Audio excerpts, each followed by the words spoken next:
ಇಲ್ಲಿ ನಾನು ಮೊದಲಿಗೆ 1 ಕಪ್ ಆಗುವಷ್ಟು ಹೆಸರು ಬೇಳೆ ತಗೊಂಡಿದ್ದೀನಿ. ಈ ಹೆಸರು ಬೇಳೆನ ಕ್ಲೀನಾಗಿ 1-2 ಸಲ ತೊಳ್ಕೊಂಡು ತಗೋಬೇಕು ಅಷ್ಟೇ. ತುಂಬಾ ಹೆಲ್ದಿಯಾಗಿರುವಂತಹ ರೆಸಿಪಿ ಇದು. ಖಂಡಿತ ಟ್ರೈ ಮಾಡಿ ನೋಡ್ಬೋದು ಒಂದು ಸಲ. ಮಕ್ಕಳಿಗೆ ಕೂಡ ತುಂಬ ಇಷ್ಟ ಆಗುತ್ತೆ ಈ ರೆಸಿಪಿ. ಇವಾಗ ನೋಡಿ ನೀಟಾಗಿ 1-2 ಸಲ ಇದನ್ನು ತೊಳ್ಕೊಂಡು ತೊಗೊಂಡಿದ್ದೀನಿ. ಇವಾಗ ಇದರಲ್ಲಿ 1-2 ಹಸಿಮೆಣಸಿನ್ಕಾಯಿ ಸೇರಿಸ್ತಿದ್ದೀನಿ. ನೀವು ಖಾರಕ್ಕೆ ಎಷ್ಟು ಬೇಕಷ್ಟು ಹಾಕೋಬೋದು. ಅದ್ರ ಜೊತೆಗೆ ಟೊಮೆಟೊ ಮತ್ತು ಈರುಳ್ಳಿ ಕೂಡ ಈ ರೀತಿ ದಪ್ಪ ದಪ್ಪ ಕಟ್ ಮಾಡ್ಕೊಂಡು ಸೇರಿಸ್ತಿದ್ದೀನಿ. ಸಣ್ಣದಾಗಿ ಕಟ್ ಮಾಡ್ಕೊಬಾರ್ದು, ಸ್ವಲ್ಪ ದಪ್ಪನೇ ಇರಲಿ. ಸ್ವಲ್ಪ ಅರಿಶಿಣ ಮತ್ತು ರುಚಿಗೆ ತಕ್ಕಷ್ಟು ಉಪ್ಪು ಮತ್ತು ಇದಕ್ಕೆ ನೀರು ಹಾಕ್ತಿದ್ದೀನಿ. ಬೇಯೋದಕ್ಕೆ ಎಷ್ಟು ಬೇಕೋ ಅಷ್ಟು ನೋಡ್ಕೊಂಡು ನೀರನ್ನ ಹಾಕ್ಕೊಳ್ಳಿ ನೀವಿಲ್ಲಿ. ಇದನ್ನು ಒಂದು ಸಲ ನೀಟಾಗಿ ಮಿಕ್ಸ್ ಮಾಡ್ಕೊಂಡು ಕುಕ್ಕರ್ದಲ್ಲಿ ಹಾಕ್ಕೊಂಡು ಬೇಯಿಸ್ಕೊಂಡು ತೊಗೋಬೇಕು. ನಾರ್ಮಲಾಗಿ ಬೇಳೆ ಯಾವ ರೀತಿ ಬೇಯಿಸ್ಕೊತೀವಲ್ಲ ಅದೇ ರೀತಿ ಬೇಯಿಸ್ಕೊಂಡು ತೊಗೋಬೇಕು. ನೋಡಿ ಇವಾಗ ಕುಕ್ಕರ್ದಲ್ಲಿ ಹಾಕಿ ನಾನು ಸರಿಸುಮಾರು ಒಂದು 3-4 ಸೀಟಿ ಹೊಡ್ಸ್ಕೊಂಡು ತೊಗೊಂಡಿದ್ದೀನಿ.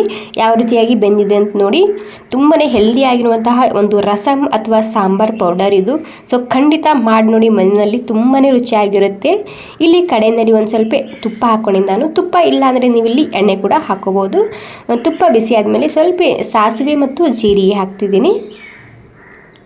ಅದ್ರ ಜೊತೆಗೆ ಸ್ವಲ್ಪ ಇಂಗು ಕೂಡ ನಾನಿಲ್ಲಿ ಸೇರಿಸ್ತಿದ್ದೀನಿ.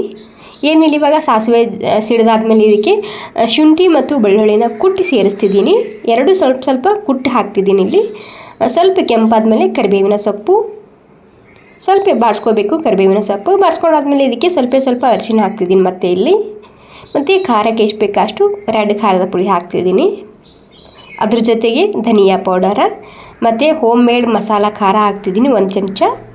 ಇಲ್ಲ ಅಂದರೆ ಖಾರದ ಪುಡಿ ಜಾಸ್ತಿ ಕ್ವಾಂಟಿಟಿದಾಗ ಹಾಕೋಬೇಕು. ಇಲ್ಲ ಅಂದರೆ ಮತ್ತೆ ಒಂದು ಸ್ವಲ್ಪ ಗರಂ ಮಸಾಲ ಆ್ಯಡ್ ಮಾಡ್ಕೊಳ್ಳಿ ನಡೆಯುತ್ತೆ, ಮಸಾಲೆ ಖಾರ ಇಲ್ಲ ಅಂದರೆ.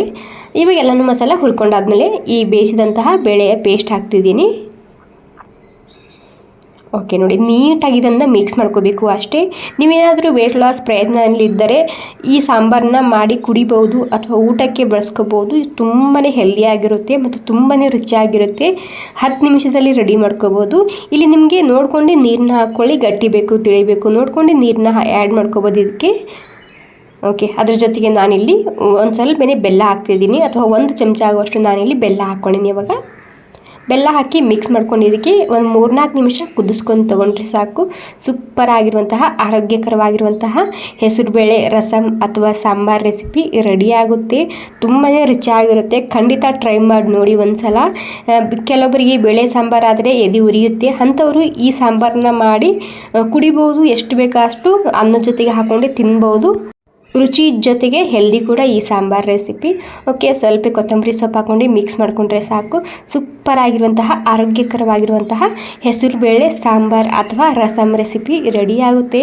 ಬಿಸಿ ಬಿಸಿ ಅನ್ನಕ್ಕೆ ಮತ್ತು ರಾಗಿ ಮುದ್ದೆಗೆ ಸೂಪರ್ ಆಗಿರುತ್ತೆ. ಟ್ರೈ ಮಾಡಿ ನೋಡಿ. ಈ ಹೆಲ್ದಿ ರೆಸಿಪಿ ನಿಮಗೆ ಸ್ವಲ್ಪನಾದರೂ ಇಷ್ಟ ಆಗಿದರೆ ಒಂದು ಲೈಕ್ ಮಾಡೋದು ಮಾತ್ರ ಮರಿಬಾರ್ದು. Thank you.